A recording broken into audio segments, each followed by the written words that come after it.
This is Evan Talks podcast, where we talk and share our mental health journey every other Monday. Our goal is to break the stigma of mental health and to help people along the way. Subscribe and be a part of this awesome new journey. Hi guys, and welcome to episode 6. Before we get started with the episode where I talk to Ken, I just wanted to really touch base with everyone because it's been a while since I've been able to add to the podcast. So I just wanted to say, first of all, thanks to everyone who's gotten in touch and gotten involved really with the podcast, because it's been great.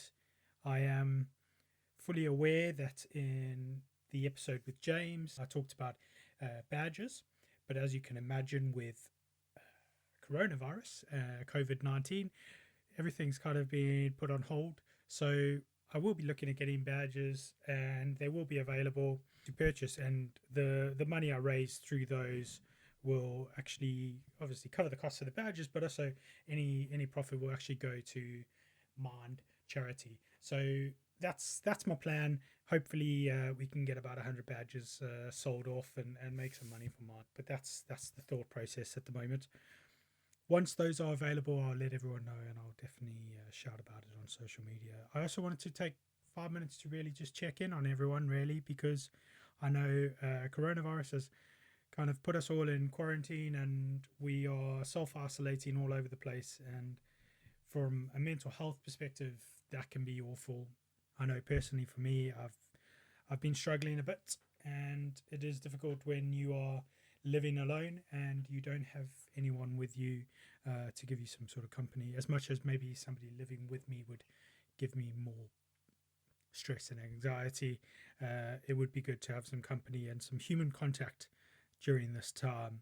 So I would like to just say, for those of you who have been in touch and who've gotten involved with the podcast, it has made me a little bit more sane, to be honest. But I have had to take a little bit of a break from the Facebook and just not really spend as much time on social media, just because from a mental health perspective it's not been good for me. So I needed to just do that and kind of share that with you guys. Also, just a disclaimer, some of the things in the episode that I'm going to be talking to Ken on, I'm not entirely sure if they're still going ahead. I have tried to double check that, but just bear in mind that if the links aren't there, but you are looking to get involved and donate, Ken's doing some great things with charities. So if you are looking to get involved and donate, please just give me a message. Just DM me on Instagram. I'm still on Instagram, sort of. So just get involved that way, and we can then send you over the details. Whatever I can include in the description, I will. But yeah, I'm not entirely sure. With everything that's going on in the world right now, I don't know if those are still going ahead. Otherwise, I just wanted to just give you some top 3 tips that have been helping me through this time. So when you are self-isolating, it is very easy to potentially just spend the whole day in your PJs. And I've definitely done that a couple of days. But the days that I feel better are the days when I've gotten up and I've followed some sort of routine. So make sure you are trying to keep some routine, even if it's as simple as setting an alarm, getting up and getting showered, and have something planned to do that day. It might be as simple as just making sure you're doing the dishes and doing some housework, but it is very important that you have something planned for the day. Other than that, the other thing that's been working for me is just trying to check in with one person a day. So if it's family members, it might be as simple as just a message, but it also might be a phone call or a WhatsApp video call, or House Party seems to be very popular at the moment. It's an app where you can do video chat. So that's also been helpful. And then the final thing that's been really important to me has been trying to keep some sort of sleep routine going as well. So not staying up late because I don't have to do anything the next day. That being said, for honesty, the last few days I've been up until midnight playing video games because that's the kind of headspace I've been in. So I just wanted to touch base with everyone and kind of share my 3 top tips. There's loads of good advice out there. Again, Mind have done some stuff on coronavirus and keeping your mental health in check when you are self-isolating or in quarantine. So go and check out Mind. They are great. And we talk about Mind quite a bit on this episode. So I just wanted to drop them in there as well for some great advice around coronavirus and keeping your sanity. Finally, just to say thank you again to everyone. I really do appreciate everything you guys have sent me, messages, support, all the shares, everything else. It's great. I've got another episode with Mr. Crow, my boss, and that is the next episode after this one. And then episode 8 will be just me just kind of reflecting on the last month and self-isolating and that sort of thing. So thank you very much for everyone who's gotten in touch. Hopefully some other people are going to get on the episode soon. Again, I must apologize to them because I've not been great at keeping in contact with everyone, but I need to do that. Obviously, I'm still going to do the episode with Samaritans once everything gets back to normal, and hopefully some other episodes will be recorded whilst we are self-isolating and keeping our social distancing going. Thanks, everyone. I really do appreciate you. Look after yourselves and keep safe. And now we're going to jump into the episode with Ken. Thanks very much. Enjoy. Hello, and welcome back to Evan Talks.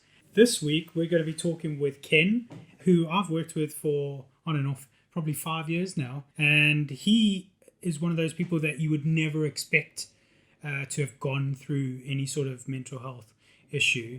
But following my talk that I did at the Comms Day, we happened to be sat next to each other during the dinner, and we got to talking, and Ken shared with me a bit about his journey and his story, and that he had written what is a very compelling and honest reflection of his journey in a blog for Mind. Excuse the noises in the background.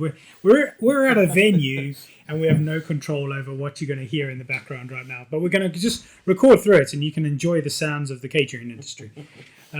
So welcome, Ken. Thank you very much. Thank you very much for doing this. We have been on a full day of mental health first aid training. Yeah. So we're all mental health out, and then we decide we're going to do a blog or podcast rather. Yeah. So Ken, do you want to start by just sharing a bit about your journey and your story so far? Yeah, definitely. Firstly, thanks for letting me come and talk on here. I think it's a great platform and something that's definitely required, especially in our industry, and that's kind of where my journey kind of stems around. So I spent maybe 2 or 3 years ago some time writing a blog on behalf of Mind. We looked back at my life, and it was kind of only at that point in writing that I realised some of the situations that I had been in actually stemmed from kind of a mental health episode. And it starts a long time ago in our industry. When I started working at 13 in hotels and bars, and all the way through being around drink, being around long hours, it had an effect over a period of time. I went and worked on a cruise ship, and during that time, again, the idea of drinking and that culture created a problem for me, and I found myself drinking quite heavily, and on the back of that, also taking kind of prescription medication to counteract the drinking. And this went on for a number of years. It carried on when I came back on land. I met my partner and we had 3 children. There were some very difficult times in the relationship, and it got to a point where we separated, and that had an extra knock-on effect to my mental health and going through that period of time. And now when I look back, there's some clear markers that triggered a kind of depression. And at the time, I didn't think for 1 second that I was a person that would have depression. And it was only at that point, many years after it, that I look back and I realized that was the case. If I talk to, a lot of people, my friends, family, everyone says the same thing. You have 3 children, married, successful. You look happy. You're always engaging. And Yeah. But behind the scenes, it was a very, very different story. It hit me pretty hard in different ways, not wanting to be around my family, not wanting to talk to people or socialize. And I write the blog based on the idea that we, in the hospitality industry, put a mask on. We tell ourselves that we have to smile, we have to forget our issues when we turn up for work. Absolutely. Yeah. And this theatre character that you play day to day at work, after a while, just takes over part of your life as well. And it's not just at work, you're putting this smile on and pretending everything's okay. You're doing it at home, and you become really good at it. And I think that's one of the hard parts in our industry, that people are very good at hiding problems. Yeah. And we use other things to kind of say it's that problem or it's this problem, rather than looking at ourselves. And for me, it was an amazing experience to sit and write the blog, and it's kind of changed the whole way that I look at mental health, and I look at our industry, because I think we're a really bad industry. Yeah. For mental health. And some of the bits and pieces that we did today in this mental health first aid course, raise that. When you look at some of the statistics and some of the numbers, even for both me and you who have an interest in mental health and talk about it openly, there were some statistics in there that shocked us. that were scary. Yeah. And we don't talk about it. No. And our industry especially kind of doesn't even accept the fact that we have a drink problem. Yeah. Or a drug problem in our industry. And there's some real interesting statistics that have come out over the number of years about how it has a huge effect on us. The chefs in our industry, I think, is an area that's very well spoken about. Yeah. But the front of house aspect, the management, the behind the scenes cogs, maybe not so much. Yeah. And I think part of that is it's that celebrity piece that we see the chefs. They're in our day-to-day. We read about them. They're on television. They're the driving force. They're the name of the restaurants and so forth. Whereas the front of house staff and the managers, not always as in the limelight. Yeah. And I think that's the only reason why that's slightly out of balance. But there's definitely a huge concern in our industry, and I think the more like we did when we sat down and we talked that night at dinner. Absolutely, yeah. Over a drink. Yeah, of course. How else would we talk? I think we realised very quickly that even just on our table, and like 10 people in our industry on our table, that there was probably 5 people on that table who all had a mental health concern of some description. Absolutely, yeah. And that was one table out of the 16, 17 in that room. And then when you start to look at it, it starts to become quite scary. It's big numbers. Yeah, absolutely. And I think what's brought it all to a head for you, and what made you realise that you needed to change something when you were going through your journey? I got to the point after I had this kind of quite bad separation with my partner. It resulted in me not being able to go back to my home and not being able to see my children. And that's a really scary place to be. And it was eventually dealt with through courts and all the other kind of the pieces and things. Which would have been more stressful? Oh, incredibly stressful. Put more on you when you were going through something like that already? Yeah, we're already at the point where, that things are in a really bad place. And it's another level of anxiety and stress that goes on top of it. And not having anywhere to live.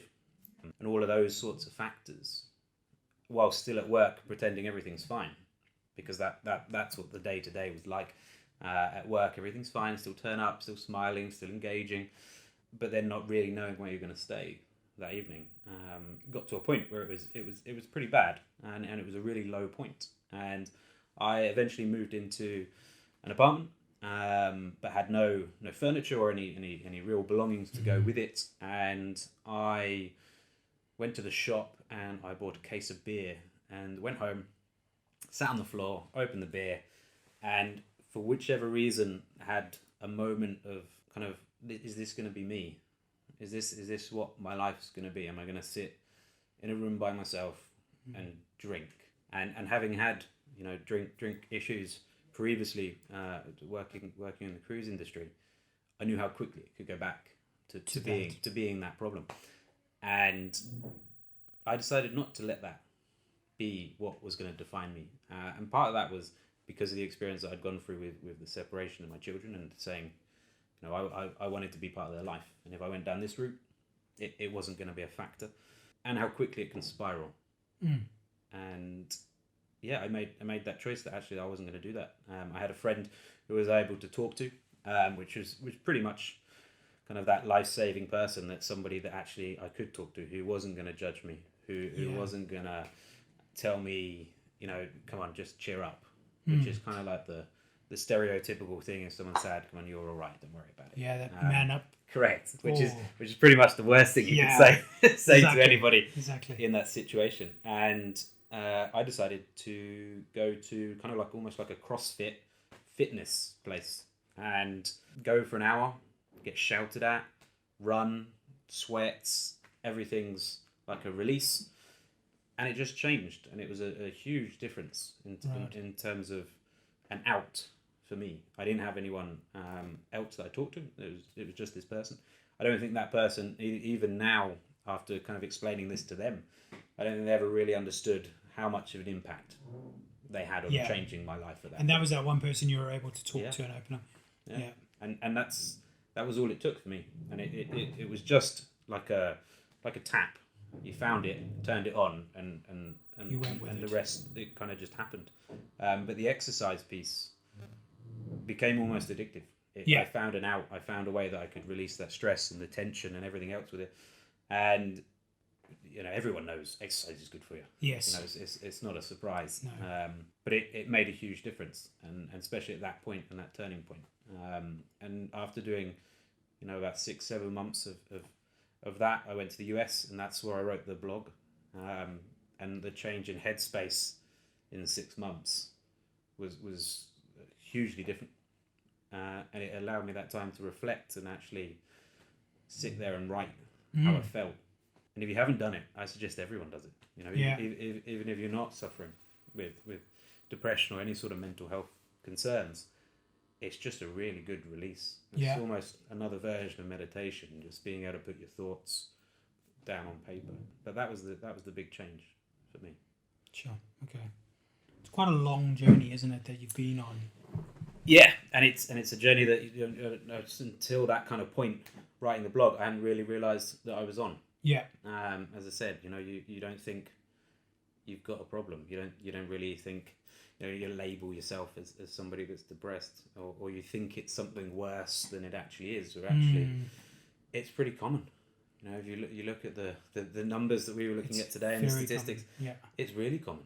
And that's the bit that I think people forget. 1 in 4 people a year have a mental health concern. Yeah, which has changed from 1 in 4 in a lifetime. Yeah, it's now in a year, which is very scary, very scary. So, reading your blog, which I've had the privilege of reading, and hopefully we're going to be able to put a link onto the blog from the podcast. And I guess it's clear that we know, because we're in the industry, but I think for people looking out from the outside, they are just going to see the people smiling who are being paid to smile and be there and serve people. But it's clear that there's a problem. What do you think we can do about that in terms of that challenge for our industry?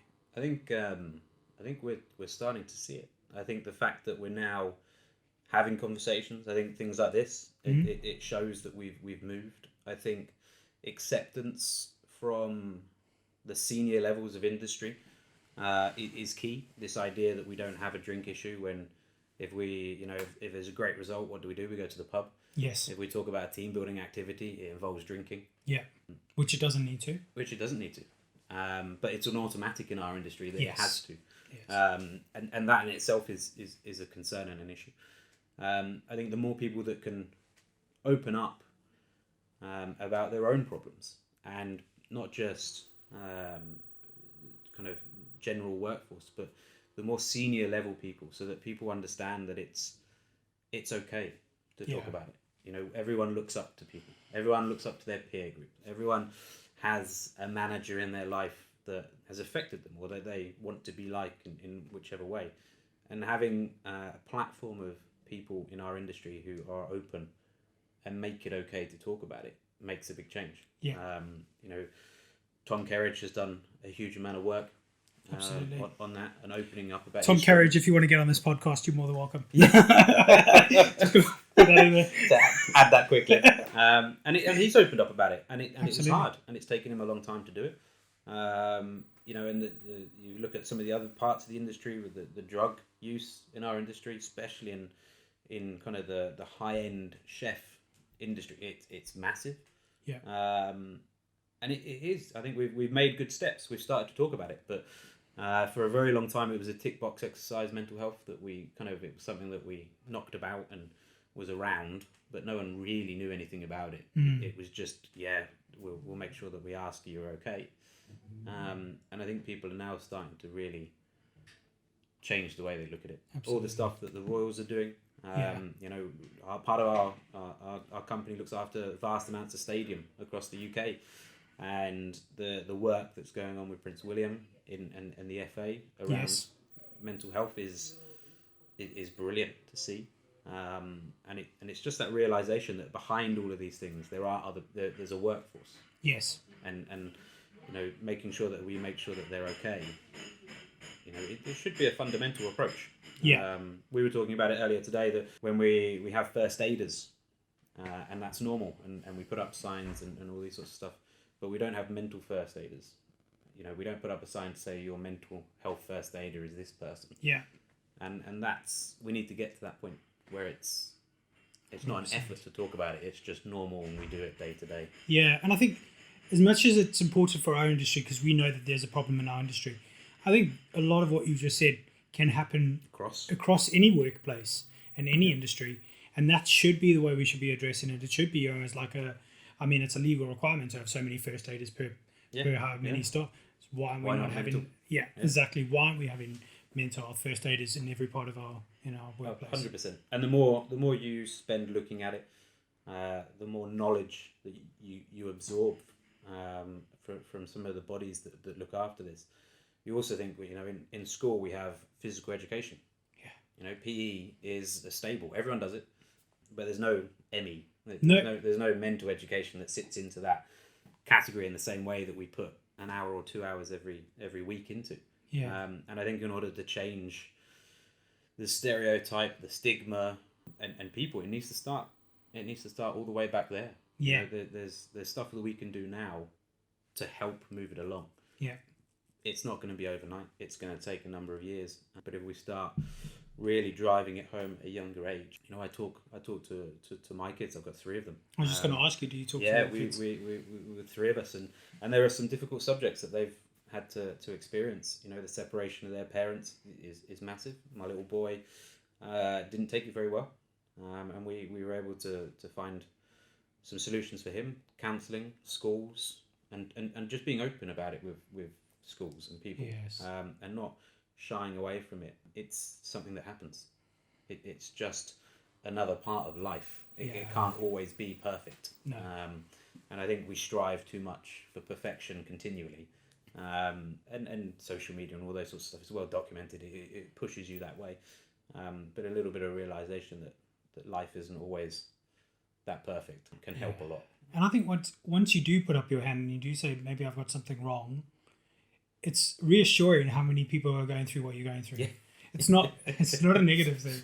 There is so many people that are going through it. I mean, I think just in that room when we did our comms day and following on from the talk I did and then us sitting down and having dinner, there must have been about 25 people out of the 150 people that were in that room that came up to me and said, I needed to hear that, or I've been through similar, let me tell you my story. So in that small environment, there was that many people. Just amazing how many people we must come in contact with every day through our jobs that are going through similar issues and maybe don't feel comfortable talking. Easily. Yeah. You know, when we look at that one in 4 figure we were looking at it earlier, it's almost 800,000 people in our industry alone. Yes. That have a mental health concern of some description. And you know, you look around your offices, you look around your home teams, and the people that come and work for you. And we're in an industry where we can have up to 5,000 people on an event day. You know, 1 in 4 of them.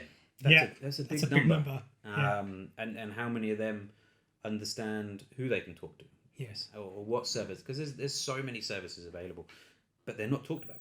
No. And we were talking about this earlier today, that actually we've had lots of stuff in our business for a long time, and not everyone's known about it. Yeah. So it's finding ways to pass that message on, and if it means that people like us, we take some of the lead and we stand up in front of people and we'll talk about it, then and that's, I think, a great thing to do. And I think more people that are able to do that. I don't think it should be an expectation that everyone has to stand up and tell everybody kind of what's going on in their world. But people that can, it's always gonna hopefully trigger something in somebody. And if you can get one person, that one person that can make that change, or their thought process changes slightly, or they ask for help, or they look up some of that information, then we've won. Exactly, 100%. Yeah. Well, we've both kind of put it out there now, so yeah. We've got to do something about it. And it's on the internet. Yeah, it'll never come back now. It's got nowhere to go. So I guess, what sort of response have you had from the people that you've... I suppose when I put down the talking points for today, I was like loved ones, but also I suppose because we're talking a lot about work, what sort of response have you had from people that you've worked with or love or whatever when it comes to this illness or this experience you've had? What is their response? Has it been positive? Has it been negative? I would say that I'm very fortunate that it's all been positive. A lot of it has been surprise more than anything else.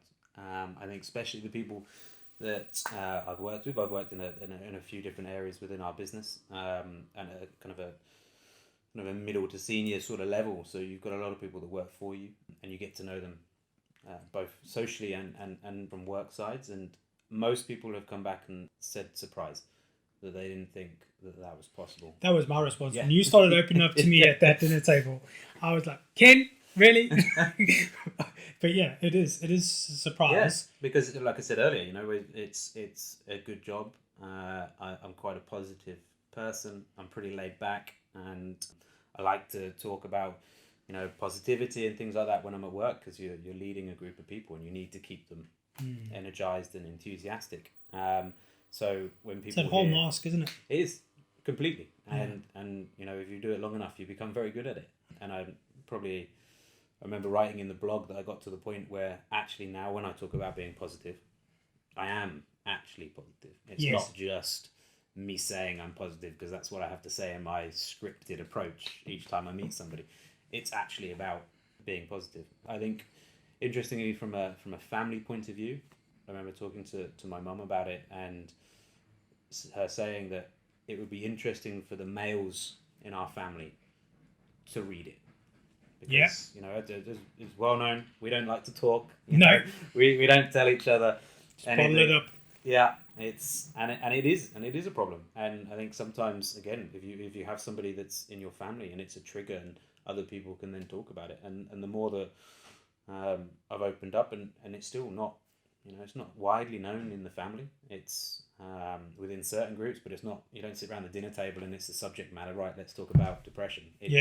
We're nowhere at that sort of stance. But hopefully it's always been a positive, and I've been very lucky that there has not been any negative. And I'm sure that's not the case for everybody. But yeah, my experience has been really good with it. Good. Which was harder, telling people you work with or telling people in your personal life, your family? I think by the time I'd done the blog and done all that side, the telling the work part was really easy, because I saw it as this, actually it's a really positive approach. And if I can talk to you about it and you have a concern, you can talk to me. Yes, and absolutely. It was almost like a tool to say, come on guys, I know, we look at the statistics, out of you lot, somebody here is going to have another concern. So if I'm the one that can make you talk about that, great. With the family, I took an almost a backdoor approach. I sent the blog originally to my sister-in-law to get her to go through it, because she did her own blogs for something else, just to have a look and do some wording, which meant then she had read it, which meant then my brother would know. So we've done a little bit of that, and then we sent it. It was an email originally, because it was a blog, and so everyone read it first, and then we talked about it. Right. Rather than having to sit and talk. That made it easier? It made it a lot easier, because the hard part's done. Yeah. That initial shock's done. Now we can just talk about it. Yeah. and they can see that actually, yes, it might have been a really negative point, but now we're not in that same place. Yes, it's not. I think I put it in the blog. Depression's not it doesn't just come. You always have to remember it's around. Yeah. Your mental health doesn't disappear just because you're feeling good. It just means your mental health is good. Yes. So it's always there. You've always got to be mindful of it. We know health and exercise. You have to keep an eye on your own health and your exercise piece. And it's the same with your mental health. If you don't look after it, it can very quickly slide back. Absolutely. To where it was. So I think by doing the blog, it got that hard conversation out the way. Yeah. And actually we could then have a proper conversation about why did I not talk about it, or why did we not say something, or something like that. Yeah. Yeah. So I think I think if people are worried about telling loved ones and telling family, then maybe writing it down is maybe an easier way of expressing it, or finding somebody that you can confide in to start the conversation and then progress. You don't have to go in, like I said, dinner table, right, this is where we are. It can be really daunting, and it can be. It's a scary thing to talk about sometimes. Yeah, it is very difficult sometimes to have that initial conversation. As soon as you've had that initial conversation, I found that as soon as I was open to one or two people about my mental illness, it was like that tap metaphor you said. It is. It just opened up, and then I was up at stand in front of 150 people in my workplace and told them. It's that weight off your shoulders, kind of that theory that if you can do this, actually, suddenly, well, I can talk about it.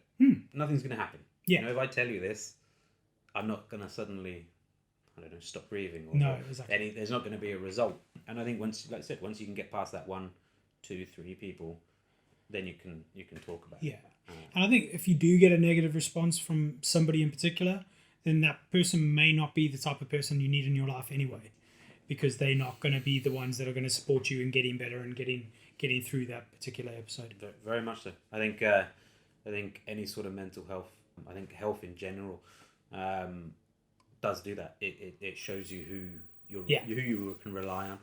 That whole true friend piece, and some people, you don't just go out and talk to anybody about it. It's not an acquaintance in the street. Let's have a chat about it. Yeah. But it was interesting. I was reading an article Ruby Wax did about mental health, and one of the things that she said that when she was hospitalized with mental health issues, there were no cards, there were no flowers, there was none of that. No. But if you break your leg, or you have you get cards, you get chocolates, you get phone calls, you get all these sorts of stuff, because it's like a proper injury. That's you need people to can see it. Correct. Therefore, I'll send you some flowers. But a mental health one, there's nothing. You don't send get well soon. And it was a really interesting way of looking at it, and that can sometimes be that scariness between physical health and mental health, that you don't know if anyone's gonna be there to support you with mental health. If you hurt yourself or you break your leg, someone will open the door for you, help you up the stairs, those sorts of stuff. But mental health is that unknown for a lot of people. Yeah. And that's changing, but it's, like I said, still a long way off. Absolutely. I suppose it's all about that support structure that you build around yourself, and knowing who you can rely on when it comes to maybe your physical health. You've got a group of people that you can rely on, and then when you've got your mental health, there's that 1 or 2 people that are going to be able to support you through that, and it's finding that network. Yeah, and again, like we said earlier, you're taught from a very young age about physical health. You exercise, go walking. You see it all the time. It's on the TV. It's at school. It's normal. There's loads of fitness videos. There's all of that sort of stuff. But if we spent half that money on the mental health part, it would probably have a bigger benefit on your physical health. Yes. Because your head's in the right place, rather than spending all the money just on the physical piece and actually behind the scenes. It's just another mask. You're doing this to hide that. Yeah. And it doesn't always balance. It's weird, because I was thinking while we were doing this training today, we've got people do an annual medical, don't they? They do an annual checkup of their physical health. Why do we not do an annual checkup on our mental health? Because you'd probably identify something quicker than if you were doing it only when it came to the point that you were breaking down. Yeah. And that sadly, that's often the piece that it isn't until the end result is near that suddenly something happens or people pick up on it. And it's that inability kind of to talk about it openly, and especially in men. You know, we are, with everything, we seem to be the worst. If it's, Yes. we talk about prostate cancer, no one wants to talk about it. If you mental health, no one wants to talk about it. It is that macho piece, and you know, we were again looking at some of the stats earlier, and men, yeah, they're terrible. Really, really, really terrible. So I think again, if you look at industry and you look at pieces like that, if we can have those conversations, and people like what Prince William's doing with football, and, Yeah. and Tom Kerridge or whoever else within that industry, kind of elite, can come out and talk about it, it just makes it slightly more normal. Absolutely. And it's not such a scary thing to talk about. And we should get to the point where we don't have to have specific meetings and special groups to talk about mental health. It should just be day to day, completely regular and normal. Yeah. Because it's not always bad. You can have great mental health.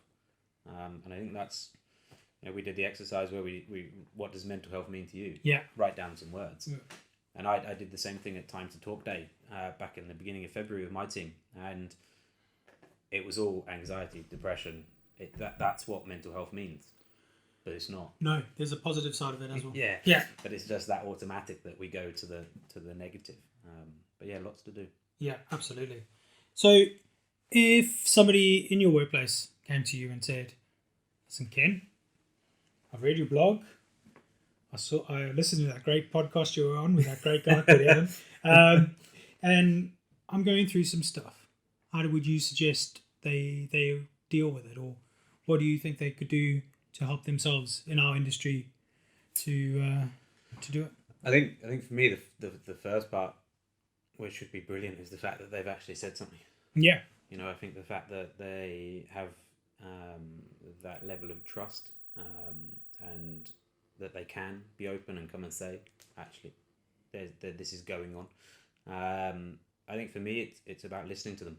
That's a key fundamental in it. It's about giving them that opportunity to talk that they don't necessarily always have elsewhere. It's about giving advice that's, you know, all the different things we have within our business that they can access, and professional help that they can access, but also support outside of our business, because there's a huge amount out there as well. And I think once you can start looking at a few different options and get some information from a few of the different, even if it's websites or blogs or whatever it might be, it gives you an awful lot of tools. Yeah. Just talking about it makes a big difference, and having someone that will listen and not judge you. Yes. Is a huge difference. And even if you can suggest a few different exercises that people can do, you know, we had a big discussion earlier about stress and all the different parts you can do to try and relieve some of that stress. You're not necessarily going to get rid of the fundamental problem, but it gets you into that point where you can reset and you can attempt to take on that challenge again. And whether it's, you know, swimming or meditation or reading a book, you know, there's so many different things that you can options, do. Yeah. And sometimes people just need a little bit of guidance in. Exactly. You know that maybe you can do meditation, but so suggesting it or how you do it, you know, you can download. There's so many apps now where you can download, like Calm, all these different sorts of There's so much stuff available. It's just accessing it. Sometimes you just need somebody to give you that little push to say, actually, these things are available. But yeah, for me, the brilliant part would be just the fact that they're able to talk, because that's the first piece, being able to reach out and say, yes, I need a little bit of something. And everyone needs something different and different levels. And sometimes it is, here's a professional person that you can talk to, and sometimes it is just talking. Yeah, you can talk to me, let me know. Yeah, it's being open about it. And I think for me, being able to talk to people about my experience has maybe made it slightly easier for them to talk back. And I think, you, like you said, you found the same thing at Comms Day, where you're able to share an experience, and suddenly people are able to go, oh, actually, I can go talk to you. I can talk to you now, because I'm not the only person in the room. Yeah. And it's that weird kind of level that we get ourselves into, that actually, oh, it's okay. Somebody else said that. I can say that now.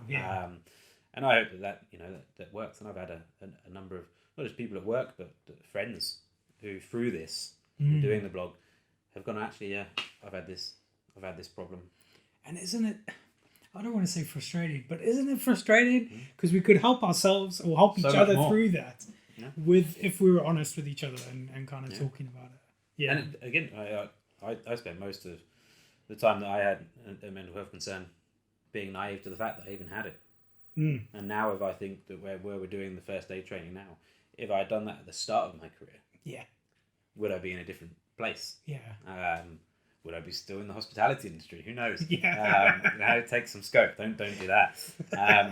And maybe that is something actually that we as an industry are missing. That we do these inductions and the orientation days and all this sorts of stuff. But Yeah. maybe we should be doing something about your mental health and well-being right there at the beginning of your career, not waiting until there's a huge industry-wide problem and we're talking about 800,000 people having a mental concern and then going, Yeah. right, let's tackle the problem. Yeah. Because it's a bit late now. It is.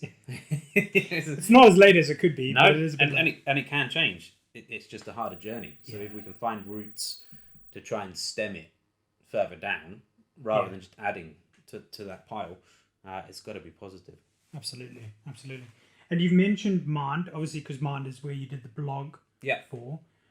You're doing something else for Mind? Yeah, so in October, I'm going to be climbing Mount Kilimanjaro in Tanzania. And the whole concept behind that is to raise awareness on mental health. The climb is all paid for, so everything that's raised is going directly to mine.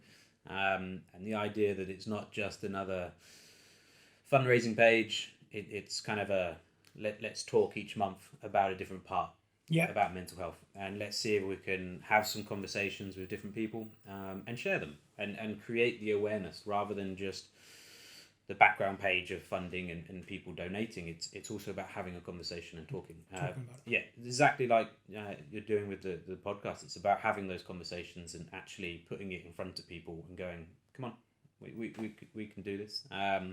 And we're looking at some different industries and different people within those industries to trying to talk to them. So whether it's a fitness person who talks about exercise because we know that it's beneficial to us, so let's talk about it, or people within our industry or climbing or wherever it might be, just to kind of change the way that we're looking at mental health. And Mind is a fantastic charity. Absolutely. The across the UK. And they do some amazing things. Just the website information that we were talking about earlier today. The free resource is amazing. Yeah, there's so much on there. I actually on Friday I went onto their workplace. They've got different segments on the website. You can do about yourself or you can do about work. And if you're the employer, there's a section for you to have a look at as well. And printed out their document on stress. And it's just about dealing with stress in the workplace. But it gives you something to refer to really quickly that you can go and look at. And they do loads. But it's a great resource. They are stretched, as everyone is in kind of the mental health and any sort of healthcare.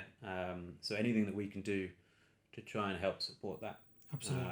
And I think for me, coming out of a situation that I can see some positivity about it, and I want to try and especially talk about it in our industry because that's what I'm passionate about. And I think we have some great people in our industry, and we've got some really influential people in our industry. So actually, if we can get them talking, we're not just talking like in groups just by ourselves. We have a platform where you can talk across millions of different people.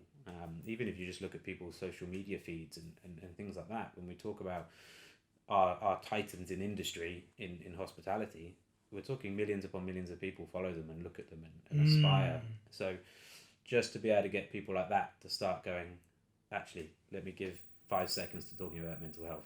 Yeah. Because that's all going to make a difference, isn't it? Hugely. We can go and talk to one person individually, but if we can get our companies to make changes, you're hitting tens of thousands of people in one go, rather than just knocking on the door and trying to tackle that one person at a time. Hospitality Action are doing some great bits and pieces at the moment. And we've signed up with them, haven't we? Yeah, we've just signed up with them. And I spoke to Martin at Hospitality Action last year, and on this exact same subject, actually, in our industry, there's a problem, and we don't have enough going on to talk about it. and it's a huge industry. Absolutely. Vast amounts of revenue are created from our industry, and we do loads of charity work. This is the other part that we talked about. We all have can charities. we use that? Yeah, but none of them come back necessarily directly into our workforce. We do lots of raising for money for multiple charities, which are all fantastic. But we also need to look after our teams and the people that are around us. And hopefully between Hospitality Action, the stuff we're doing at Levy and support from Mind and all the groups, we can start having those conversations. Yeah, absolutely. So going back to your little walk up a hill. Yeah. How much money are you hoping to raise? Have you set a number? No, not yet. So we're going to kick it off at the end of March. It's yes, you'd love to raise a huge amount of money, but at the same time, it is also just about raising that making awareness. The awareness point and actually saying if we can use this as a platform to have those conversations, then it'd be great. It's a massive task. So when we're looking at the stats, it's almost 3-4 times higher than the highest mountain in the UK. Sure. So it's a bit of a climb. It's across 12 days, so it's not even a quick one. But it'll be an amazing experience. Absolutely, and the view is going to be... The view will be amazing. I'm sure. Well worth 12 days. The coming down will be even better. Yeah.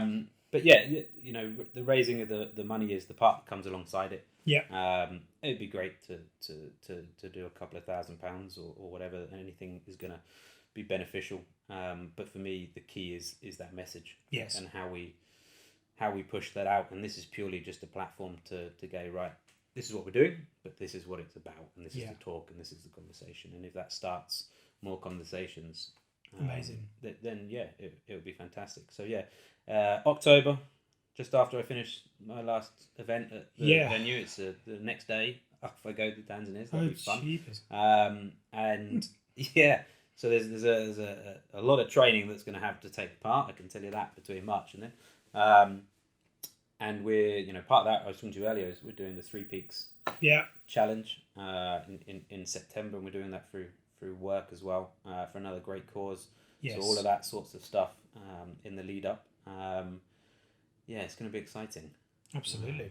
So what we're going to do is we're going to put in the links to the challenge that Ken is doing, and also we'll just throw in the 3 Peaks. Let's just throw them both in there, and then see what sort of response we get. So if you can support, but also just go and have a look at what it's all about, and maybe share that story within your own circle, so that we can get the message out there a little bit more. Thank you very much, Ken, for joining me. Thoroughly enjoyed that. This is going to be a little bit of a longer episode than people have had before, but that's just because Ken and I can talk for a while. And we spent all day talking about it, so it's just a continuation. We're in the mood. So no, thank you very much, and thank you to you guys who are tuning in every week or every other week. Sorry, I keep getting that wrong. It feels like I'm doing one every week the way I'm talking about the recording. Yeah, it's the recording. So thank you very much, and we'll be back in 2 weeks' time with another episode. Thank you for listening to Evan Talks, and if you haven't already, please subscribe and share it with your friends and family. All the links to the topics are on the socials, and if you want to talk and share, please get in touch. Be kind to yourself and each other until the next time.